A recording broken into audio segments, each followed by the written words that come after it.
Nang makarating kami sa ospital ay solo akong kinausap ni Papa bago siya umalis. "Do na anak, sana pagpasensyahan mo na ang tita Millet mo. Mabait naman yon at sigurado akong mahal niya kayo." Malumanay na sabi sa akin ni Papa, pero parang biglang nagpanting ang tenga ko. Naririnig sinasabi ako. Hindi NY kami gusto lalong-lalong hindi SY mabait.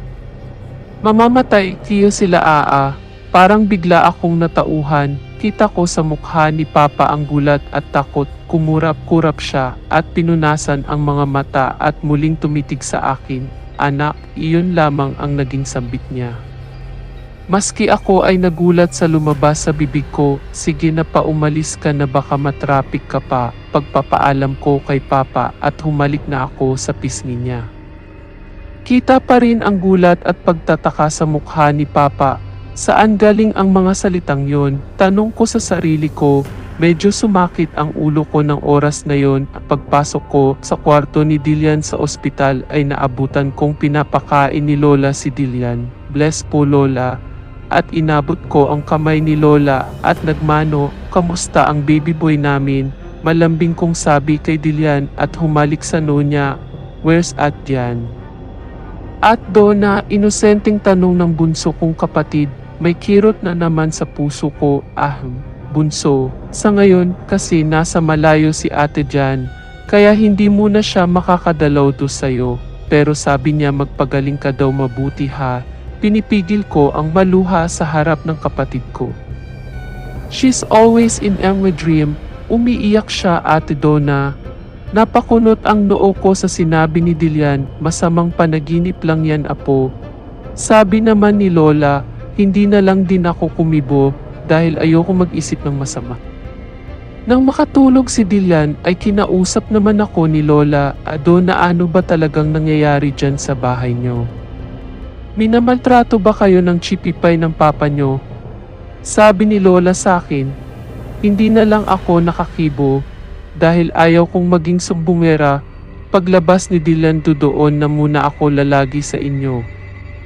Umanda sa akin niyang bruhildang yan. Matapang sasabi ni Lola. Yumakap ako sa kanya dahil kahit hindi ako sumagot ay naiintindihan niya ako. Nagtulong kami ni Lola na mag-alaga kay Dilian. Kinagabihan ay sinundo na ulit ako ni Papa.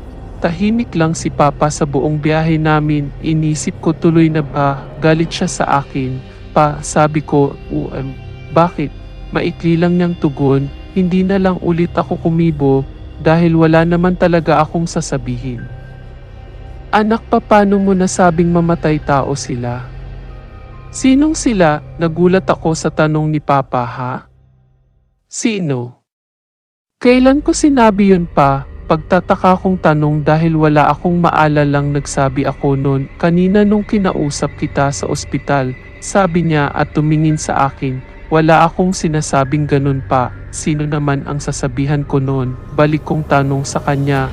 "Alam mo kanina anak, nung sinabi mong mamamatay sila, parang bigla nakita ko ang mukha ng Ate Dian mo sa iyo. Hindi ko alam kung bakit." Napapalunok na sabi ni Papa. "Siguro namimiss ko lang ang ate mo." "Pero paano mo nasabi yon? At sino ang tinutukoy mo?" Tanong pa ulit ni Papa sa akin. Pero wala talaga akong maalala sa mga sinasabi niya. Ang alam ko lang na sinabi ko ay hindi kami mahal ni Millet.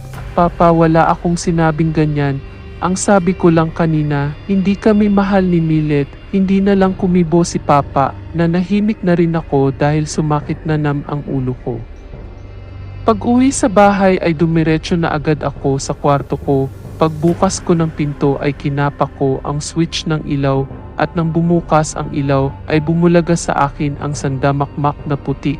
Puro yapak ng paang maputik, maski sa kama ko ay may mga putik din.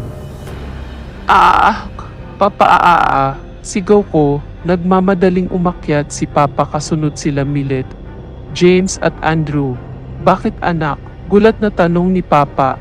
Napayakap na lang ako sa kanya at tinuro ang loob ng kwarto ko. "Papa," umiiyak kong sabi, "ano to? Anong nangyari do?" Gulat ding tanong ni Papa. "Millet, anong nangyari do?"